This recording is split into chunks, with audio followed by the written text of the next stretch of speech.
Getting ready to kick off week 4 tonight with an AFC North battle in Pittsburgh. Also, happy October, a great month for all of us sports fans. Thank you for hanging with us here on First Take. Skip Bayless, Stephen A. Smith, what up? McCarram, all here in the house. Hey. We got the great pumpkin with us today, right? I like it. I like it. I do. I seriously do. I know you ain't talking with someone else. That's for October. I know, I like it. Y'all want to hate on me this time? I'm not hating. We're not. I like it. All right. We're not. You look very cute in orange. All right, Miss Connecticut. That suit really is on point. Oh, thank you. I like that. Oh, well, you don't have to say that. Please. Please. Oh, my Lord. Just piling on. Kissing up. Are you kidding me? Oh, please. Please, you got to be crazy. Get some apple cider. Let's go. Haunted house. It's gonna be one of those days. Coming up, we the gotta Blue get Jays. serious. Yes. Right. Game face clinched the AL East last night, forcing Stephen A's Yanks, I really am piling on, to fight for the wild card spot. How worried is our Mr. Yankee? Plus, LeBron says there'll be no love lost on the Cavs this season. We'll explain that later in the program. But first, it's Thursday, so you all know what that means. Football. AFC North rivals face off in Pittsburgh. We know they'll both be fired up for this one. The winless Ravens take on the 2-1 Steelers. Now, with Ben Roethlisberger out 4 to 6 weeks with a knee injury, Michael Vick will get the nod for the Steelers, who last year ranked last in total QBR, completion percentage, and yards per attempt. On the other side, take a look at how Big Ben has fared against the Ravens, 11-7 compared to other Steelers quarterbacks, 1-6. No bueno. Check out the difference in yards per game as well. So initially, Pittsburgh was a 3.5-point favorite. Now with Ben out, Baltimore is a 2.5-point favorite on the road. Stephen A., will the Ravens get their first win this season tonight? Molly, a.k.a. Miss Connecticut. Skip Bayless. Skip Bayless. Yeah, a.k.a. hater. Yeah. I'm glad you know it. Glad you said it. Let me say this to you. Seriously speaking, the Ravens are in a desperate situation. They are. They have absolutely got to win this game, or in my estimation, this season is over. Yep. I believe the Ravens will lose this game. I think the Pittsburgh Steelers are going to win this game. When I think about the Ravens, Skip Bayless, there are two things that really jump out at me. Where is Justin Forsett? He has not been running the football effectively at all after having a breakout season last year in the aftermath of the whole Ray Rice fiasco. I don't know if he's feeling himself or the offensive line isn't protecting him, but they must be doing something right because Joe Flacco is passing the football relatively well. I think that when you look at the problems in Baltimore's offense, it's twofold. One is that they don't seem to have any kind of a running game whatsoever. And two is because Steve Smith Sr. seems to be the only individual that they can throw the football to. So the absence of weapons at the receiver spot combined with the absence of a running game has really neutralized them to some degree. Didn't stop them from putting up 30 on the Oakland Raiders, of course. And it didn't stop them from coming back and taking the lead against Cincinnati because they got so much heart. But nevertheless, something was clearly missing. Something is clearly missing. And then when I remember also, the other thing that we get just on the offensive side of the ball, on the defensive side of the ball, once upon a time, we were raving about the Ravens secondary, okay? We were raving about them. And then you looked at them against and how they opened the season against Denver. That's one of the things that escalated the question marks about Peyton Manning. And yet you see these guys, the past 2 weeks, they've given up 723 yards passing and 6 touchdown passes. It's the last 2 weeks. Now, they're going against a Pittsburgh Steelers offense without Big Ben Roethlisberger, with a Michael Vick, who is no Big Ben Roethlisberger. We do understand that. But they do have Le'Veon Bell back. They still have D'Angelo Williams, who filled in admirably in Le'Veon Bell's absence over the first 2 games due to the substance abuse violation. Then we also take into account the fact that you still have Antonio Brown. You still have Marcus Wheaton. You still have a Heath Shuler. Okay? So all of those requisite weapons that you have at your disposal, the only thing that gives me cause other than Big Ben being out is that Pouncey is out as well. So protection may be an issue for the Pittsburgh Steelers. But then I remember that Terrell Suggs got injured, and he's out for the year. And McPhee got moved away, and he left for Chicago. So the combination of those 2 premier pass rushers for the Ravens, who are no longer in the lineup, combining that with the Ravens' secondary issues because guys like A.J. Green seem to do what they want, when they want it, how they want it. I think it's a lot for the Ravens to overcome. If this game were in Baltimore, I would say that the Ravens would have the edge, despite everything that I said, because the adrenaline and the momentum from that home crowd, combined with Michael Vick being on the road, I think would be too much for them to overcome. But because it's in Pittsburgh, I'm going to pick just as much heart as it is head, and I'm going to roll with the Steelers to win tonight's game. I think it'll be close, like 20-19 until until the fourth quarter arrives, and then I think the Steelers will pull away and they'll win something along the lines of 32-19. 32. I'm writing that down. 32-19.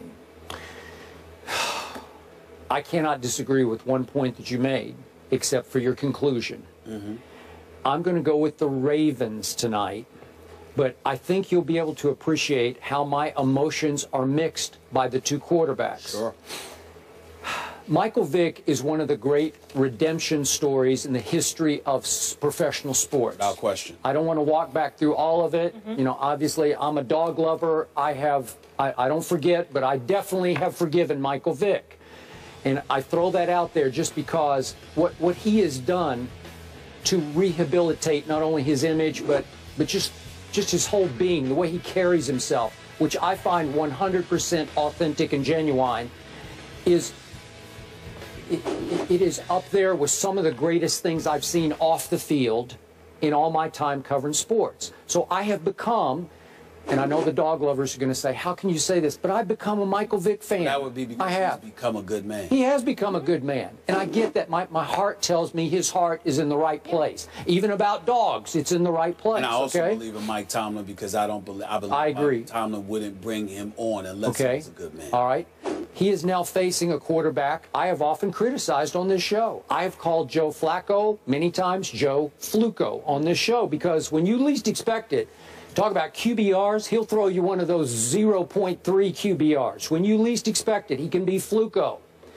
But I keep looking at his numbers at this stadium, and he is 4-6 against Pittsburgh at Pittsburgh. That's a really good bottom line, that you've beaten this team 4 times, at your arch rival, 4 times in its stadium in Pittsburgh, Pennsylvania, including last year's first round of the playoffs, which led on to the New England game, which became very controversial. But remember, Flacco was great against Pittsburgh last year in the playoffs. So the last time Pittsburgh saw him at Pittsburgh, he lit him up.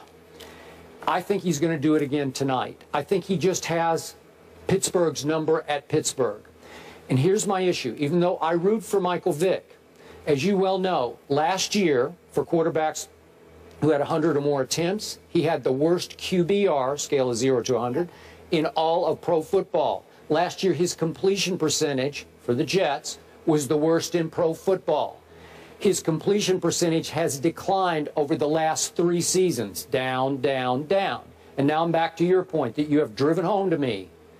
Man, he's like a punch-drunk fighter, right? A boxer. Am I right? Like you have cauliflower, not ear, but body. Like everything's beat up. You have taken such a beating for so long that the cumulative impact of that, I'm going to use your line, he gets hit in the ribs and he grabs his head. In Philadelphia. Mike Vick knows where I stand with that. Yep. I mean, it used to drive me crazy when he was in Philadelphia. I thought he was on suicide watch, for crying out loud, because of the lack of protection that he was getting from that offensive line. I just thought that he was like the Walking Dead. And I remember one time, that I forgot who it was, for Arizona, when they caught him, the Eagles were at the 2-yard line. Yep, I remember this. Yeah, and he got hit, and he dropped like a corpse. And he dropped the football. And he dropped the football the other way. Yeah, for 6 points. Yeah. It's just unbelievable how much he got hit in Philadelphia. Okay, so I know that Mike Tomlin loves him some Michael Vick. They went to the same high school in Virginia. Okay, my issue is, and I asked you this yesterday, are you sure Mike Tomlin didn't bring him in as his backup to Big Ben more with his heart than his head? Maybe, because now you're thrown into a short week prep situation to throw Michael Vick into the fire of an offense that we all agree has lots of weapons, except the quarterback he's replacing plays completely differently than Michael Vick plays. So you're going to just change horses in midstream, so to speak? Really? Those are good points. I can't argue with any of your points either. But let me ask you this question, and this is a legit, serious question. I really want to know what your thoughts are about this. Skip Bayless, in my opinion, there's no way in hell that Michael Vick should have been on the outside looking for a job. A starting job is one thing, but a backup job in this league, I know at least 10 starters that he could be in the NFL ahead of. Let me ask you this question. When you look at Michael Vick, regardless of your questions, how much of that is about what you're saying in terms of cauliflower, taking hits, in terms of his lack of production? How much is it about that, or how much is it about you, not emotionally, but internally just asking yourself the question, wait a minute, why didn't anybody pick him up? Maybe there's something really, really missing here. How much of it is that? Because I think that if he had come in a Steelers camp from the beginning of the training camp, and that's just where he landed, I'm not sure if any of us would have the questions to this degree that we have now. It's the fact that nobody seemed to want to touch him that really resonates with me. What do you think about that? Michael Vick's comments to the New York media last year indicated he was nearing retirement, like he was considering this, I'm going to hang him up. Okay. And it felt like the rest of the league thought it was about time for him to hang him up. Got it. And even you agreed with me when Mike Tomlin shocked us all by bringing in Michael Vick to replace Landry Jones as the backup quarterback. Even you said, man, this is probably his last hurrah. Like nobody else would have given him this last stop. But right? I didn't think he deserved that. I just think he had issues with the dog lovers. Okay, well, I'm sure that plays some role. And then I think that the durability issue definitely is a huge deal for me. All right? Yeah. Okay, so given that, you have now picked your Pittsburgh Steelers to score 32 points tonight with Michael Vick at quarterback. Boy, that's putting a lot of pressure on him, and I think your expectations are awfully high. Well, let me tell you why I don't think it's awful high, because I think Le'Veon Bell is considered, you know, largely the best running back in football, not just because of his ability to run, but his ability to combo running back that he is. Like Adrian Peterson's got more yards than anybody as a running back in the NFL at this particular moment in time. But the bottom line is he can't catch out of the backfield the way Le'Veon Bell can, which is why Le'Veon Bell is so appreciated. All right. So if you're Michael Vick in Pittsburgh and you've got an offensive coordinator like Todd Haley with Mike Tomlin watching over him, insisting you dip and dunk to a Le'Veon Bell, then suddenly you're Michael Vick, and it ain't called upon you to just drop back and try to fling that football. You've got guys that you can hit in short yardage situations with him and Antonio Brown more than capable of making plays after the catch. Okay. And I think that limits the risk of Michael Vick. So therefore, you're not asking Michael Vick to be the one to produce those 32 points that I predicted. I'm leaning on Le'Veon Bell and Antonio Brown and Marcus Wheaton and Heath Shuler and those boys. That's the difference. I agree, but not to compare Brandon Weeden to Michael Vick, but I saw what happened to my Cowboys, and I like Brandon Weeden, but when you throw him in there, it doesn't look the same anymore. Okay. And I don't think the Steelers he's had a lot are more time with that team. He's been there for 2 years. Yep. Michael Vick is on a short week. My goodness, that's a lot to ask him. I think he's going to have his struggles tonight. Okay. By the way, I meant Heath Miller. I'm sorry. Heath Miller. Yeah, I know. You got it. Okay, so now back to the Ravens. I'm going to dig in on this. I still think they're being underrated. Again, our power rankings, voted upon by our writers on ESPN.com, have them all the way down at 22. Yep. But our analytics department hangs right in there and says, no, they're the 11th best team in pro football. Well, that's ridiculous. Okay, well, let's see. I don't know if it's ridiculous. I don't know if you could say 11 when you 0-3. Okay, but how did they get to 0-3? They could have won all 3 of them, and two of them are against really good teams. But Skip, they lost to the Oakland Raiders. Now wait. I know, at Oakland, there's no cakewalk anymore. That's no gimme. Excuse me. We're learning that there's the possibility that they're not a cakewalk we discussed anymore. it yesterday. We're not sure yet. We're not sure. Remember what happened. Flacco was throwing into the end zone in the opener at Denver. And made a great throw to Crockett Gilmore, and I thought it was going to be a touchdown, and 2 Broncos fly across and break it up and intercept the pass. It was a great play, and it cost them at the buzzer the game. And then they had to stay out west because they had to play the Oakland Raiders at Oakland.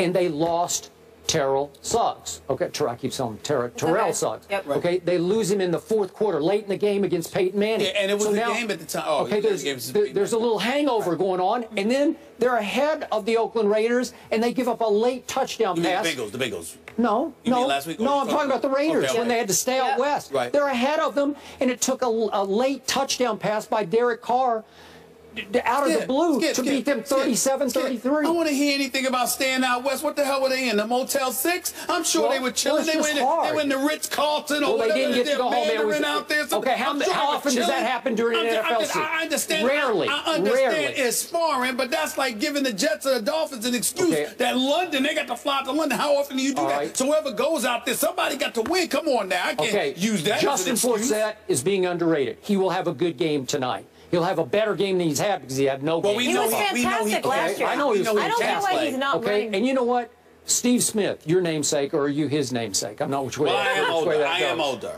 Okay, you're older. But speaking of getting older, the older he gets to me, the better he gets. You I'm lit it up serious. the other night. I mean, he's Steve Smith Senior. We keep emphasizing senior. It's going to be a good matchup you know between him and Mike Mitchell. He's still playing like he's a junior to me. Listen, Am I right? I have him on both my fantasy teams. I know that you guys aren't explains it. into That's that, all. but I believe Yeah, of course. That makes a world of difference. That's all that matters. That makes a world So this show is over because Molly's got it on his Exactly. You guys are missing out on We should life. just stop Fantasy talking. is fun. Unbelievable. Okay. Now America believes in Steve Smith. All right, so bottom line. They always did. I'm going to go. I don't think Michael Vick can score more than, I'm going to throw this out, 23 points.